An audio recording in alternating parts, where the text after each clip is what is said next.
L'Amérique pourrait connaître un moment façon super Vietnam dans la guerre qu'elle mène au Moyen-Orient, à nouveau contre l'Iran. Aussi grave que le Vietnam ait été, celui-ci pourrait être pire, je pense. D'abord, voici ce que le président Trump a publié ce matin. Il dit, Trump, un accord est imminent, alors que les discussions avec l'Iran sur la dénucléarisation commencent lundi. Bon, c'est un titre de Breitbart que le président Trump a de nouveau publié ce matin. Mais ce titre date du 2 août. Donc ce matin, le président Trump a publié quelque chose qui est sorti dimanche à propos de discussions qui étaient censées commencer lundi, mais qui n'ont pas commencé.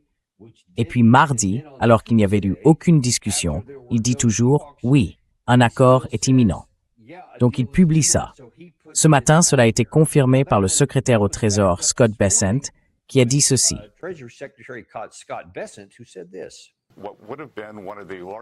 Ce qui aurait été l'une des plus grandes campagnes militaires, voire la plus grande campagne militaire, depuis la Seconde Guerre mondiale contre les Iraniens. Et maintenant, à cause de cela, nous sommes en pourparlers avec les Iraniens. Et je pense qu'il est possible que nous concluions un accord aujourd'hui ou demain pour ouvrir le détroit.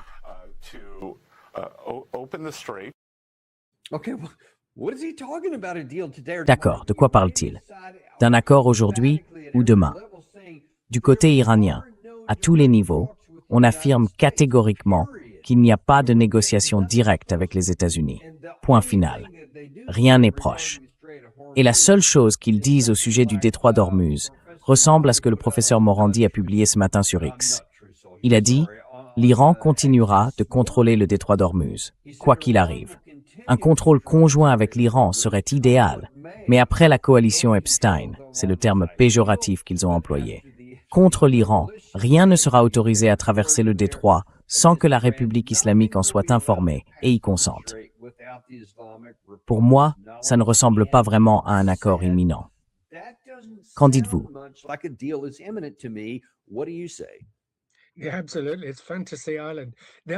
Absolument. C'est une île imaginaire. L'Iran semble effectivement avoir des discussions avec Oman. Donc, d'une certaine manière, on peut s'accrocher à cette idée en disant que des discussions sont en cours, mais certainement rien de direct. Tout à fait. Le professeur Morandi a raison sur 2 points. Il est clair que les États-Unis se dirigent vers une victoire humiliante, quelle qu'elle soit. Une victoire proclamée, en tout cas. Il n'y a aucun moyen de sortir de cette situation avec honneur, ni avec quoi que ce soit de concret. L'Iran restera maître des détroits. Autrement dit, la situation est pire qu'avant l'attaque du 28 février.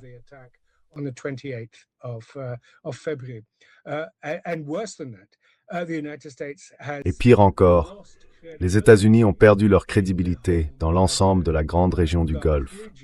Ils ne sont plus capables de défendre leurs alliés. Comme vous l'avez mentionné plus tôt, l'Iran a pu répondre de manière asymétrique. Des attaques contre l'Iran, non pas en retour contre les États-Unis, mais contre leurs alliés dans la région.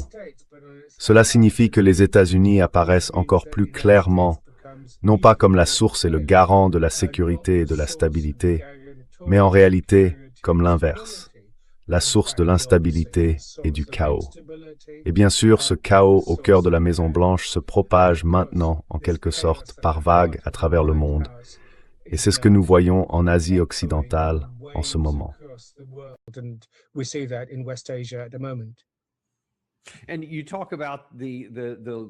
Et vous parlez du manque ou de la perte de crédibilité.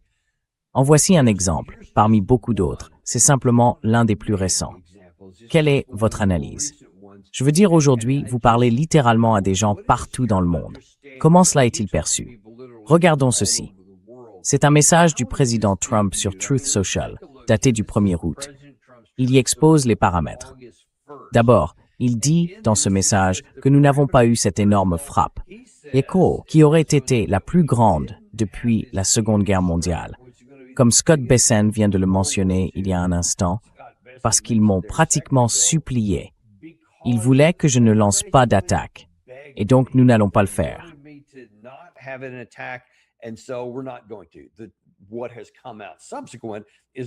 Ce qui est apparu par la suite, c'est que la partie saoudienne, Mohammed Ben Salman, était furieux contre Trump et lui a crié de ne pas lancer son attaque, parce que lui-même, pour revenir à votre remarque sur l'asymétrie, en serait la cible. C'est probablement ce qui s'est réellement passé. Mais ensuite, le 1er août, le président Trump a déclaré que les contours d'un accord avaient été convenus. Et cela inclurait l'ouverture immédiate, complète et totale du détroit d'Ormuz. Puis, 2 jours plus tard, le 3 août, il a dit là encore que les dirigeants iraniens faisaient preuve de duplicité, mais qu'il le suppliait d'avoir une discussion.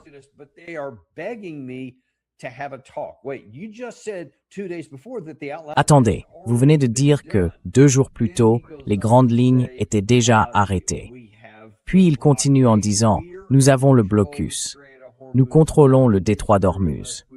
Rien ne passe sans notre accord, et nous ne conclurons aucun accord tant qu'il n'y aura pas une reddition totale du côté iranien. » Je veux dire, ces choses sont presque contradictoires entre elles, y compris à quelques jours d'intervalle. Et elles sont à l'opposé de ce que nous savons, ou du moins de ce que nous avons entendu, qui se passait ailleurs, c'est-à-dire avec l'Arabie saoudite.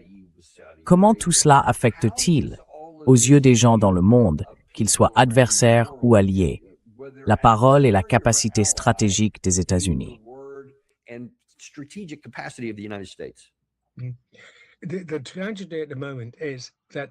La tragédie aujourd'hui, c'est que les États-Unis sont devenus prisonniers de leur propre puissance. Ils disposent d'une puissance militaire immense, et il y a clairement l'idée que cette puissance militaire vous donnera du levier, qu'elle vous permettra de façonner la réalité. Rappelez-vous le slogan néoconservateur du début des années 2000. Vous savez, les empires façonnent la réalité. Les empires font la pluie et le beau temps. Et de temps à autre, on prend un petit pays et on lui assène quelques coups en pleine figure, juste pour prouver qu'on peut le faire. Ensuite, on l'interprète parce qu'on contrôle le récit. Ce qui s'est passé maintenant, et c'est le deuxième point, c'est que les États-Unis sont devenus prisonniers de leur propre puissance. Ils sont devenus prisonniers de leurs propres illusions. Ils croient pouvoir réellement façonner la réalité. Or, la réalité revient mordre très violemment les États-Unis au talon. On ne peut pas façonner la réalité.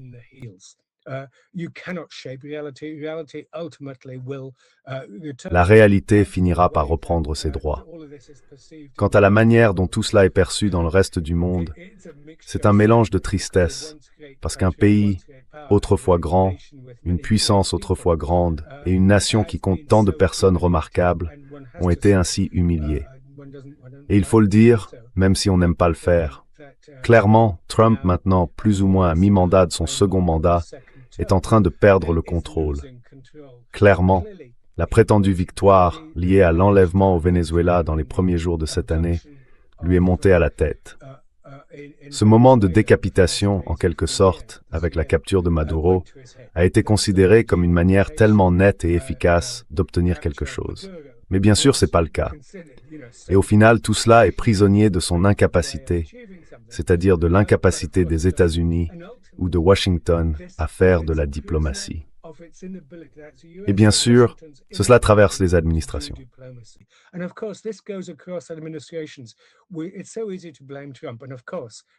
C'est tellement facile d'accuser Trump. Et bien sûr, il est peut-être largement responsable de beaucoup de choses, y compris de ses déclarations ridicules et contradictoires, jour après jour, selon lesquelles les Ukrainiens supplieraient pour la paix. Et bien sûr, il n'y a rien de concret là-dedans. Mais c'est précisément cette capacité à s'isoler des réalités, et c'est l'aboutissement d'un processus de longue haleine. On accuse Trump, mais ma bête noire personnelle, c'est Jake Sullivan. J'en ai même oublié qui était le secrétaire d'État sous Biden, tellement en réalité c'était Jake Sullivan, le conseiller à la sécurité nationale. Et bien sûr, c'est Jake Sullivan qui a monté les accusations du Russia Gate contre Trump dès le départ à la mi-2016, quand il les a tout simplement inventées, en gros.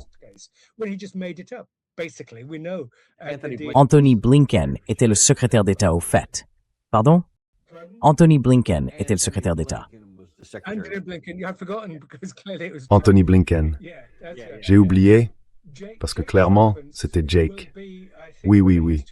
Je pense que le rôle de Jake Sullivan, quand les livres d'histoire seront écrits, sera vu pour les 10 ou 15 dernières années comme, comment dire, le grand cardinal derrière une grande partie de tout ça.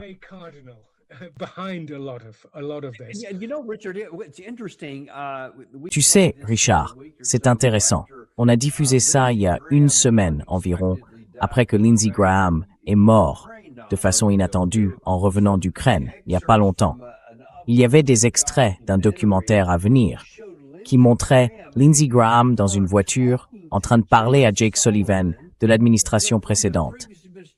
On parle de lui dans cette guerre-ci, pas à l'époque où il était au pouvoir, mais apparemment simplement parce qu'il donne son avis sous le mandat du président Trump. Et ce type parle encore à des gens. Même s'il n'est plus au pouvoir, il n'est pas sans influence.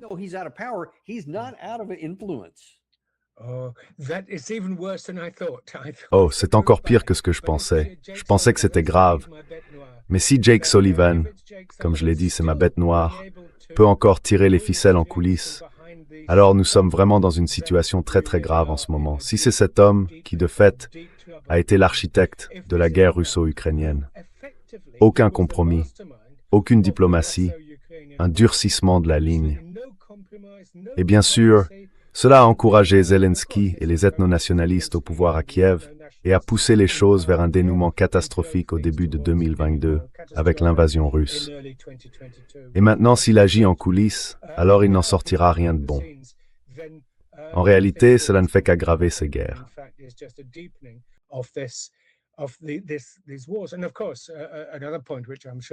Et bien sûr, un autre point dont je suis sûr que nous allons parler, c'est la manière dont ces deux conflits, celui en Ukraine et celui en Asie occidentale, commencent à se rejoindre. On en parle beaucoup en ce moment. Mais beaucoup d'éléments indiquent que l'Ukraine cherche précisément à élargir le champ de la guerre, à entraîner les États-Unis, à leur montrer qu'elle dispose désormais d'une armée aguerrie au combat, que ces technologies de drones, ces techniques d'utilisation des drones, ainsi que ces défenses anti-drones, qu'elle a bien sûr partagées avec Israël, par exemple, sont autant de moyens de prouver à quel point elle peut être utile. Oui, à quel point elle peut être utile. C'est une image saisissante, avec des incendies partout. Et selon le dernier décompte, 46 guerres sont actuellement en cours dans le monde.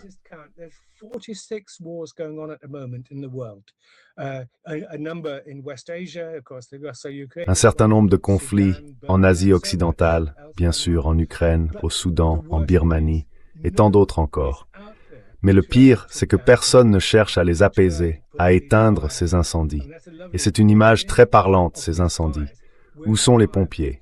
Autrefois, les pompiers, c'était les Nations Unies, en partenariat avec les grandes puissances, avec leurs responsabilités au sein du Conseil de sécurité de l'ONU.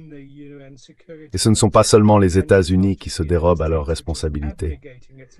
Il y a aussi le Royaume-Uni et la France, membres permanents, qui depuis 10 ou 15 ans ont cherché à utiliser les Nations Unies comme une tribune pour amplifier les conflits, pour mener des guerres, plutôt que comme un forum pour résoudre ces conflits.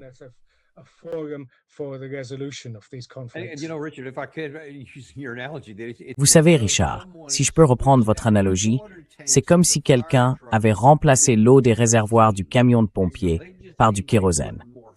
Du coup, il semble simplement jeter encore plus de carburant sur les incendies. Personne ne veut les éteindre.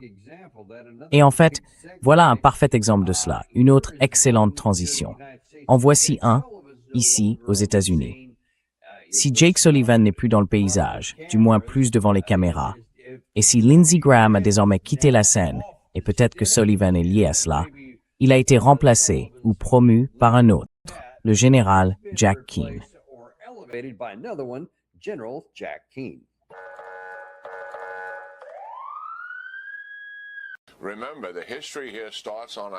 Rappelez-vous, tout a commencé le 7 avril, quand nous avons conclu un cessez-le-feu. Nous avions lancé l'opération le 28 février. Les Iraniens ont fermé le détroit d'Ormuz le 2 mars. Ensuite, nous avons fini par imposer aussi un blocus naval. Mais le 7 avril, nous sommes parvenus à un cessez-le-feu. Et la raison, c'est que l'Iran voulait parler de négociations sur le détroit d'Ormuz. Et jusqu'au 17 juin, nous avons effectivement signé un accord incluant le détroit d'Ormuz. C'était le seul élément de l'accord sur lequel nous nous étions entendus. Tout le reste a été négocié au cours des 60 jours suivants, ou peut-être plus longtemps. Les deux présidents l'ont signé, et ils prévoyaient que nous lèverions notre blocus naval et que par conséquent, nous rouvririons la partie du détroit que nous fermions. Tout cela concernait les navires iraniens entrant et sortant. Et eux déterminaient leurs entraves, ainsi que leur tentative de contrôler le territoire dans le détroit.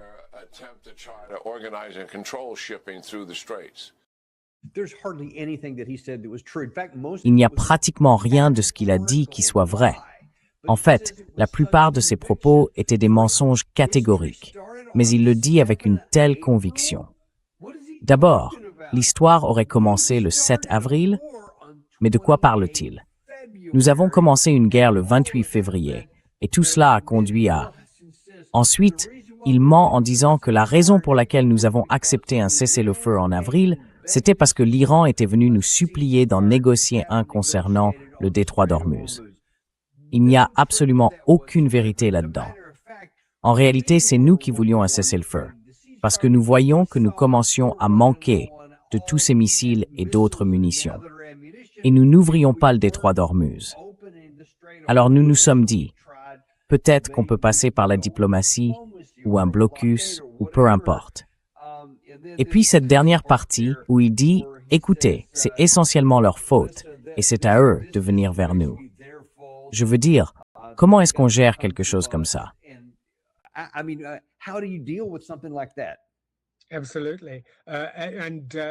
Absolument. Et juste un autre détail à ce sujet. Après la signature du protocole d'accord, il était prévu dans le cadre de l'accord que les navires utilisent le chenal nord, si vous voulez, qui était sous contrôle iranien. Mais quelques jours plus tard, et je crois qu'il s'agissait d'un navire britannique, ce qui est peut-être assez typique, 3 navires ont tenté, vous savez, en violation flagrante et totale de ce qui avait été convenu, d'emprunter le chenal sud, la voie omanaise. Ils ont alors été attaqués pour cette raison. Et cela a évidemment provoqué la fin du protocole d'accord, la fin du cessez-le-feu, et ainsi de suite. Donc, comme vous le dites, presque chaque détail, à part les « et » et les virgules, était une information fausse.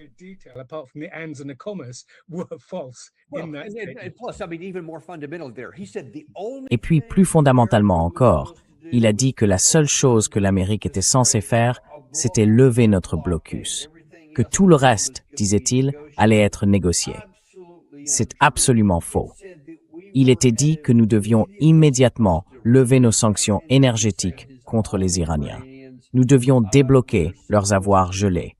C'était certaines des choses qui devaient se produire tout de suite, dès le départ. Et une partie de tout ça évoquait un fonds de reconstruction de 300 milliards de dollars que nous étions censés financer pour eux, et ainsi de suite. Rien de tout cela ne s'est produit.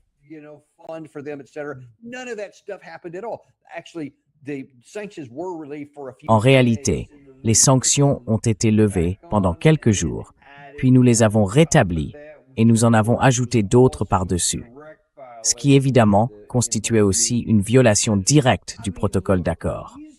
Mais enfin, quand il s'adresse à un public américain, personne ne connaît tous ces détails. Et les gens le prennent au pied de la lettre. Enfin, la plupart d'entre eux. Mais ailleurs dans le monde, pour revenir à notre thème d'il y a un instant, beaucoup savent très bien ce qu'il y avait dans le protocole d'accord.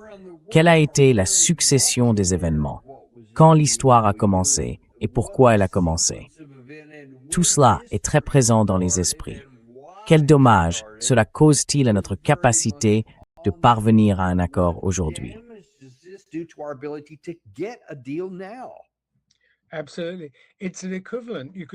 Absolument. C'est l'équivalent, pourrait-on dire, du syndrome de Minsk. Vous savez, la paix de Minsk que j'ai évoquée tout à l'heure à propos de la guerre en Ukraine, il y avait une certaine séquence et Minsk II cherchait à préciser davantage ce qui devait se passer. Et l'Occident s'est tout simplement dédié dès le départ. C'est pourquoi aujourd'hui, lorsque les partisans de la paix, en Russie comme ailleurs, appellent à une forme de cessez-le-feu, la Russie, et Poutine en particulier, ne va pas l'accepter. Parce qu'un cessez-le-feu servirait, comme ils le disent, à réarmer l'Ukraine, ainsi qu'à déployer les forces de la soi-disant coalition des volontaires. Il n'en reste pas grand-chose en Ukraine, et ainsi de suite. Donc, c'est la même chose pour l'Asie occidentale.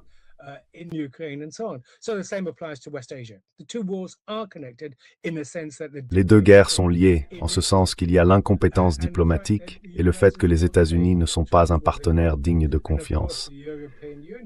Et bien sûr, l'Union européenne, comme on vient de l'entendre avec Ursula von der Leyen, est dans le déni total, même face aux faits.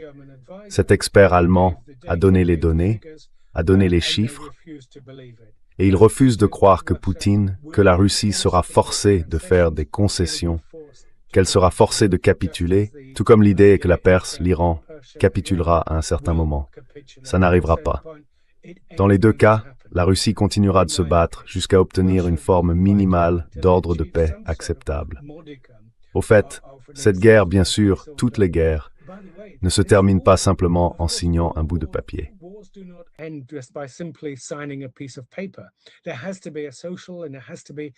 Il faut une base sociale. Il faut quelque chose qui sous-tende un ordre de paix. Et pour l'instant, en Europe comme en Asie occidentale, il n'y a rien de tel. Vous savez, soit le fondement, c'est une victoire militaire totale, comme ce fut le cas avec l'Allemagne nazie en mai 1945, ou avec le Japon en août et septembre 1945. Mais là, vous savez, c'est soit cela. Évidemment, les tenants de la ligne dure l'exigent des deux côtés. Vous savez, soit il faut aller jusqu'à une victoire militaire totale, soit tout le reste n'est qu'un armistice et non la paix. Et c'est ce qui explique, à cause de ce syndrome de Minsk, qui s'applique à la fois à l'Asie occidentale et au conflit ukrainien, pourquoi il y a un tel nœud gordien lorsqu'on essaie de parvenir, au bout du compte, à une forme de paix.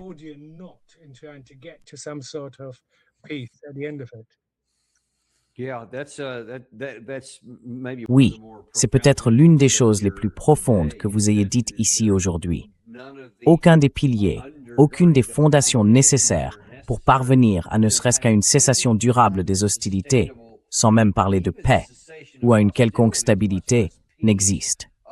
Il n'y a de fondation nulle part. Tout est là, en quelque sorte. Le sol est de la lave, pour ainsi dire. Donc, ce n'est pas très encourageant. Une dernière chose dont je veux vous parler, liée à la guerre en Iran. Je ne pense pas qu'elle suscite beaucoup d'attention, ni même qu'on la remarque vraiment, mais je pense que cela devrait peut-être commencer à changer.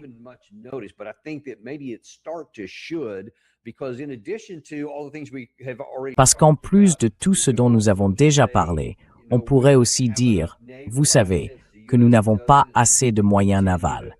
Les États-Unis n'en ont pas assez pour pouvoir continuer à soutenir cette guerre pendant longtemps. Nous n'avons pas assez de munitions à guidage de précision. On en a beaucoup parlé dans l'actualité ces derniers temps, etc. Mais il y a un autre sujet qui devrait être bien plus préoccupant, à moyen et à long terme, sur le plan de la sécurité. C'est le rôle que joue la Chine. Pour l'instant, elle est davantage dans un rôle d'observatrice. Mais c'est aussi quelque chose qui se passe de l'intérieur. Voici Michael Dorn, un analyste américain, qui dit « Et vous devriez peut-être prêter attention à ce que fait la Chine. »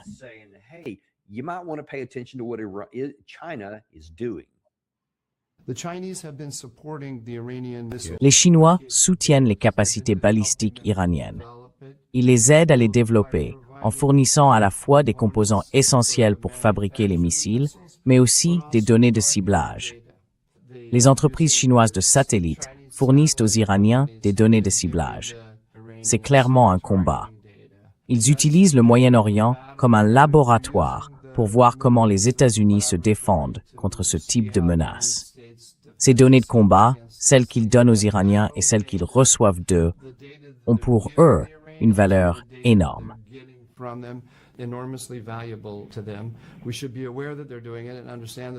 Nous devons être conscients qu'ils le font et comprendre qu'ils le font pour une raison.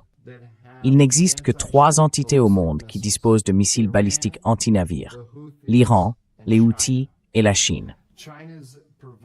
La Chine fournit ses armes aux Houthis et à l'Iran, parce qu'un missile balistique anti-navire ne sert qu'à une seule chose: attaquer un porte-avions américain.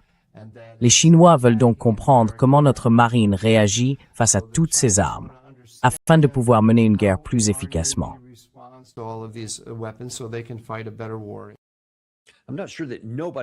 Je ne suis pas sûr que personne d'autre dans le monde ne possède ces armes, ou au moins quelque chose qui puisse en être tiré. Mais je pense que son problème plus général est important. Selon de nombreux rapports, la Chine utilise cela comme un laboratoire pour tester certaines de ses armes et de ses munitions contre les Américains. Que répondez-vous à cela?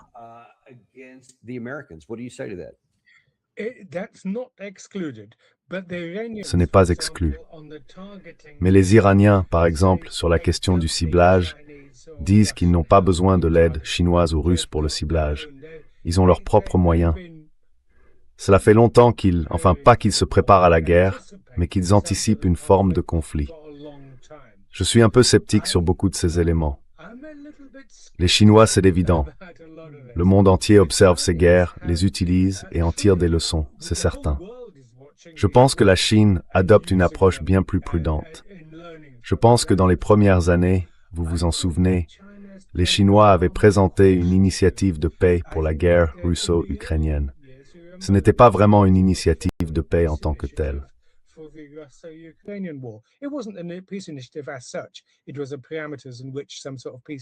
C'était des conditions dans lesquelles une forme de paix pouvait s'installer. Mais depuis, c'est resté remarquablement calme. Et la Chine a été très prudente en raison de la menace de sanctions, de vulnérabilité économique et de bien d'autres facteurs. J'ai le sentiment, et je le pense aussi, qu'une trop grande partie de tout cela relève de l'interprétation plutôt que de faits établis. Je veux dire, je n'ai pas d'analyse du renseignement pour étayer ça, mais je reste sceptique.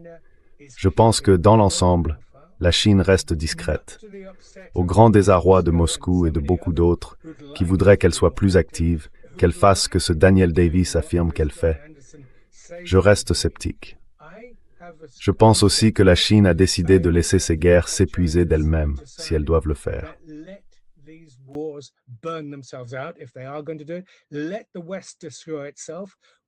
Laissons l'Occident se détruire lui-même. Nous allons simplement continuer à faire ce que nous faisons. Toute implication risquerait de nous entraîner dans des conflits dont nous ne sommes pas à l'origine.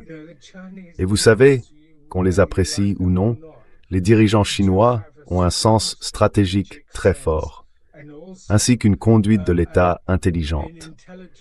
Par conduite de l'État, je ne parle pas seulement de l'aspect militaire, mais aussi de la compréhension des fondements économiques et industriels de tout conflit.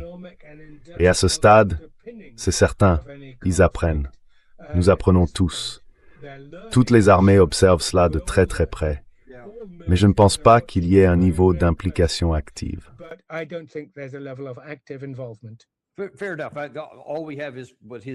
C'est entendu. Tout ce que nous avons, ce sont ces allégations concernant un laboratoire. Mais je dirais que du côté russe, il y a un problème bien plus direct et même plus grave pour l'ensemble de l'alliance de l'OTAN, États-Unis compris. C'est que nous avons choisi de fournir autant de nos munitions, de nos armes et de nos technologies de pointe au camp ukrainien. Cela a donné à la Russie l'occasion de comprendre comment elle fonctionne, comment les neutraliser, et ainsi de suite. Et nous voyons qu'ils y sont parvenus. Ils ont neutralisé bon nombre de nos capacités technologiques, dont nous aurions autrement pu avoir besoin dans une guerre ici. Dans quelle mesure vous inquiétez-vous du fait que nos livraisons de tout cet équipement au camp ukrainien puissent un jour avoir des conséquences négatives si nous devions utiliser ces armes?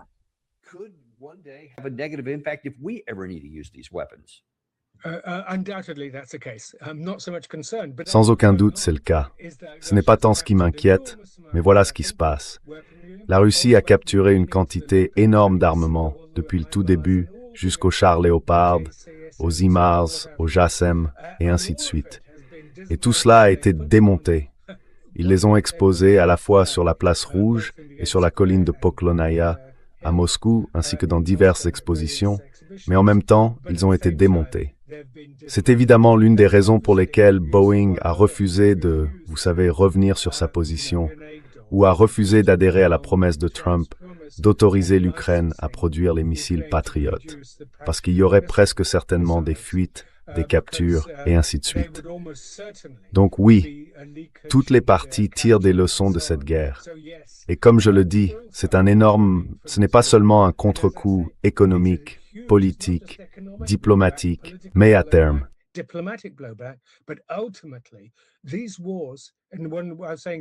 Ces guerres et ce que je disais sur le fait qu'il faut avoir une base pour la paix, ce qui m'inquiète vraiment, c'est qu'elles finissent toutes par déborder, qu'elles s'étendent, bon gré mal gré involontairement, et qu'on voit progressivement ces attaques de missiles et de drones partout. Jusqu'ici, comme vous le savez en Europe, l'été dernier, il y a eu une énorme panique. L'aéroport de Copenhague, d'autres aéroports, les aéroports de Londres, ont été fermés pendant une journée ou pendant des heures en raison d'une prétendue menace de drones russes. À ma connaissance, aucune de ces menaces n'a été étayée. Mais c'était une préfiguration, un signe avant-coureur de ce qui pourrait arriver. Et je pense d'abord à des acteurs non étatiques, parce que ces technologies sont faciles à mettre en œuvre. Enfin, ce n'est pas difficile. Et on voit que les Ukrainiens en fabriquent des dizaines de milliers par jour.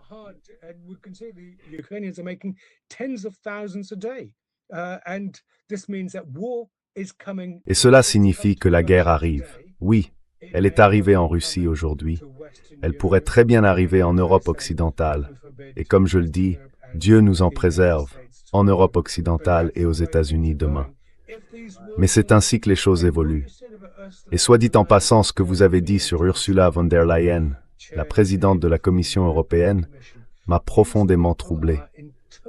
Ces gens sont dans le déni total du maelstrom qu'ils alimentent. Et comme vous l'avez très justement dit, ils jettent de l'essence, du kérosène sur ces feux, au lieu de les éteindre. L'Union européenne n'a entrepris aucune démarche diplomatique, alors que la guerre sévit depuis 5 ans sur son propre continent. Et l'Union européenne se considérait autrefois comme un projet de paix. Elle est tellement discréditée auprès de nos propres opinions publiques, en interne, comme dans le reste de ce qu'on appelle le Sud global.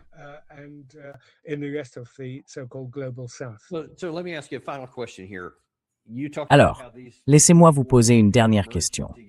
Vous avez expliqué comment ces guerres sont en quelque sorte en train de se rejoindre pour devenir, sinon directement liées, du moins étroitement liées. Vous avez aussi dit que vous ne voyez pas les bases, les fondements qui pourraient soutenir la paix dans aucun de ces deux endroits, malgré toutes les déclarations de Donald Trump ou d'Ursula von der Leyen qui se ressemblent à bien des égards. Où est-ce que cela peut mener? Si aujourd'hui, le camion de pompiers, et vous l'avez très bien décrit, l'Union européenne, qui était autrefois l'organisation de la paix, ne fait plus qu'attiser les flammes. Si les camions de pompiers eux-mêmes n'ont que du kérosène, quelle est la perspective de voir tout cela se terminer de sitôt?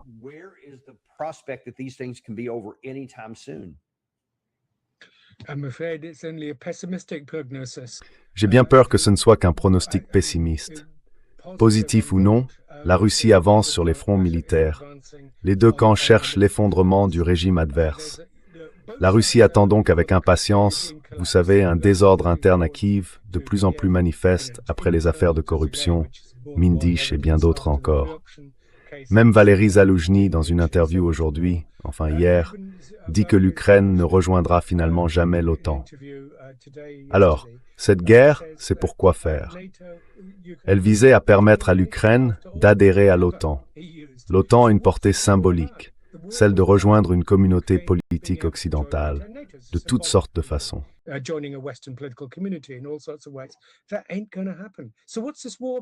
Ça n'arrivera pas. Alors cette guerre, c'est à propos de quoi? Et pourtant, ils continuent de se battre. Bon, d'accord, on sait que les Ukrainiens sont têtus, mais il arrive un point où l'entêtement bascule dans la stupidité. Parce que c'est ça. Le dernier point, c'est que lorsque les livres d'histoire seront écrits, Zelensky restera, sans aucun doute, je n'en ai absolument aucun doute, comme l'un des pires dirigeants de l'histoire mondiale. C'est un homme qui détruit son pays et qui est prêt à sacrifier son pays, la fleur du peuple ukrainien, pour une guerre qui n'a aucun sens, et ainsi de suite. Il essaie de la présenter comme une guerre de la civilisation contre les orques barbares en Russie.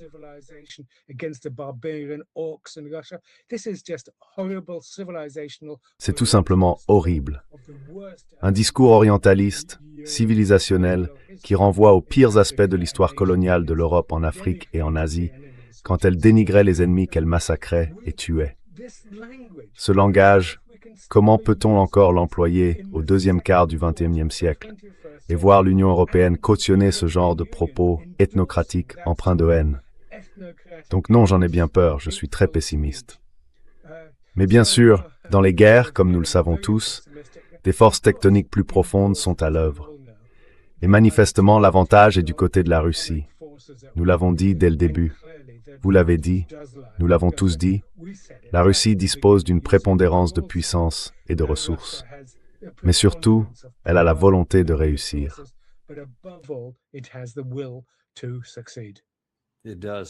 C'est le cas, et il possède aussi des armes nucléaires, ce qui constitue un atout majeur en soi. Écoutez, nous vous remercions vraiment d'être venu aujourd'hui. Merci beaucoup, professeur. Nous avons hâte de vous recevoir à nouveau très bientôt. Merci beaucoup. Et nous allons recevoir de nouveau notre frère Joe Kent cet après-midi. Il parlera de certains de ces sujets, mais aussi d'autres choses. Vous l'avez peut-être vu dans l'actualité ces derniers temps, ce qui est très intéressant. Et nous avons hâte d'en parler avec lui aujourd'hui. À 4 heures cet après-midi, dans le Daniel Davis Deep Dive. À tout à l'heure. Vous savez, nous n'avons pas de sponsor, parce que nous détestons vous assommer avec des publicités. Moi, je n'aime pas ça.